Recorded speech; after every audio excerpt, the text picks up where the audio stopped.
I am Brandon Sanderson. I write epic fantasy novels with Tor Books. Most known right now for being the one who's completing Robert Jordan's The Wheel of Time series. I also write children's fantasy novels with Scholastic Press. I'm Robert Reed, a local author who writes short fiction for such markets as Asimov's Science Fiction and Fantasy Science Fiction, Magazine of Fantasy and Science Fiction. I've written a number of novels and won a Hugo several years ago, which means something to some people. What did you win your Hugo for? A story called Billion Eves, a novella published in Asimov's.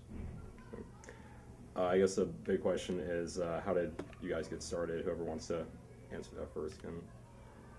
I got started in college. I thought it would be an easy way to make money. It took me 10 years to make any money, and it's never been an easy way. But that's how I got started. I thought I could do this. I started writing in the first place because I just couldn't help myself. I loved reading the books that I discovered. I discovered reading a little bit later than most writers. I was a teenager and I found my first fantasy novel, Dragon's Bane by Barbara Hamley. Started reading this and just absolutely loved it. Couldn't put down the fantasy novels after that. Got into Annie McCaffrey's Dragon Riders books, and within a year I was writing my own fiction. Had no idea if I was going to sell it or what was going to happen, but I just couldn't help myself. Then spent the next 15 years writing books, writing stories. I eventually wrote 13 novels before I sold one of them. Sold my 6th book, Erlandson, to an editor I'd met at a science fiction convention, and haven't looked back since. Very cool. Just one question I have is, obviously if you're writing any kind of science fiction or anything, it requires some imagination. Is there anything in particular that either of you find you draw inspiration from when you're writing? Inspiration comes from everywhere. I wouldn't say there's a specific place. I always have my phone out to use for taking notes. Things occur to you in the most random places. A lot of times I will have ideas come, my inspiration will come from stories that I read or see and ask the what if it went the opposite way. That's one of the things. Reading a lot of nonfiction helps if you want to be a writer. Reading history books, reading about the history of science, or the history of warfare, these sorts of things, and picking out aspects of it and asking those what if questions.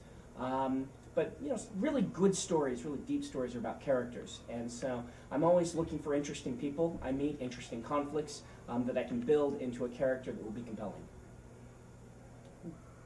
I like to read science. I like to read anything new and intriguing and unexpected in the world of science is one of my great highs of the day, and that would be even if I wasn't a writer. I like thought problems. I come up with, my imagination runs such as what if this, that, and the other thing, and what would fall from that. I'm big into cause and effect, and as such I really frustrate my family at times, because I always see the reasons we shouldn't have a new dog. Is there any work that you're particularly proud of that you've done? Well, asking an author what their favorite book is a little like asking a father what his favorite child is. It's very difficult to say. You put your heart into everything you write. Even the books that I never sold had my heart in them. I am particularly proud of the Gathering Storm, the 12th book of the Wheel of Time, because it was a very difficult book to write.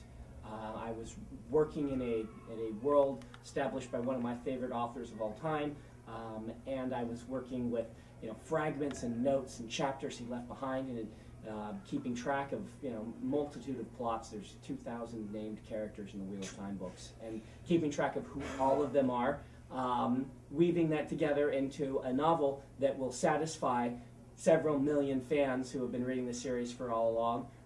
That was a real challenge, so I'm pretty proud of that. My next book coming out is called The Way of Kings.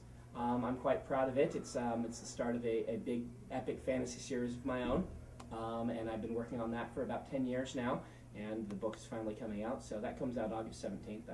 I'm pretty proud of both of those.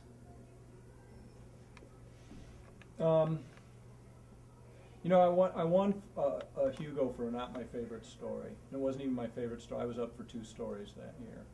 It's just weird how things fall. I do have stories that my favorite stories, I can't name any specifically, except to say that it's the ones that ended up better than I ever thought they would. Where I read them 5 or 10 years later and think, you know, I really don't remember writing this, and I did a wonderful job, and I don't know where this came from. Those are my favorite. For me, writing is a great deal like really, really intense reading, because I don't plan things out like some do.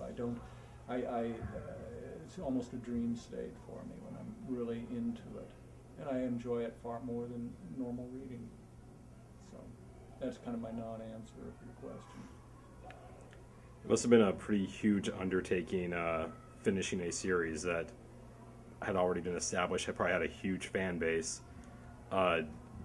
You probably encountered some fan reception. How did that turn out for you? How did people? Really, the Wheel of Time fans have been very accepting of me, very welcoming, hesitantly welcoming, I might say, because they will send me these emails. You know, I get thousands of emails from Wheel of Time fans, and the majority of them before the book came out would say, "We're behind you. Good luck. By the way, if you screw this up, we're going to kill you." And so it's kind of these backhanded sort of, you know, we're cheering you. Don't let us down. Yeah. And since then, most of them emails have been, "Wow, I didn't think you could do this, but it was actually pretty good." The fan reception has been very positive. There have been some people who didn't like the book. When Robert Jordan wrote the books, there were some people who didn't like them, and I certainly can't replace him. I can't write as good a book as he would have. By definition of it, it was his series. He should be here finishing it, not me. But I've read the book since I was 15 years old, and I've read the first one 8 times. So I'm pretty well steeped in the series, and I'm a big fan myself. The reason I said yes to this in the end, I did consider saying no, and the reason I considered saying no was because I worried that no one could write this book the right way, no one could finish this series the right way. In the end, I decided that as a fan of the series, I had to step up and say, well, if Robert Jordan isn't going to write it, I want to do it myself so that I can make sure it's not screwed up. And so I really honestly feel that I'm the person who would have screwed up these books the least, so to speak. And if Robert Jordan can't be here, I want to be the one finishing them. Did you reread them? I did. For the purpose? For the purpose. I started over. I had never read them with the eye of a writer wanting to finish them, and so I had to reread the entire series through before I started. What'd you get out of that, in the general sense? It was very odd because I'd always read before as a fan. And as a fan, you always think, oh, what will this happen?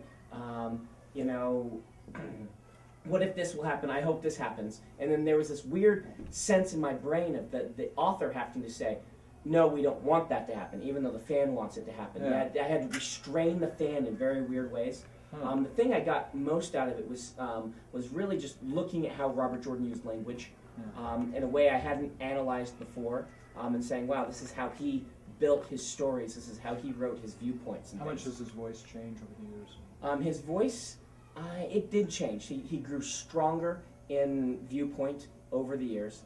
He grew more descriptive, and he grew more interested in a lot of the side characters, and that sort of thing. He did change, not as drastically as I would have expected beforehand. Now analyzing it,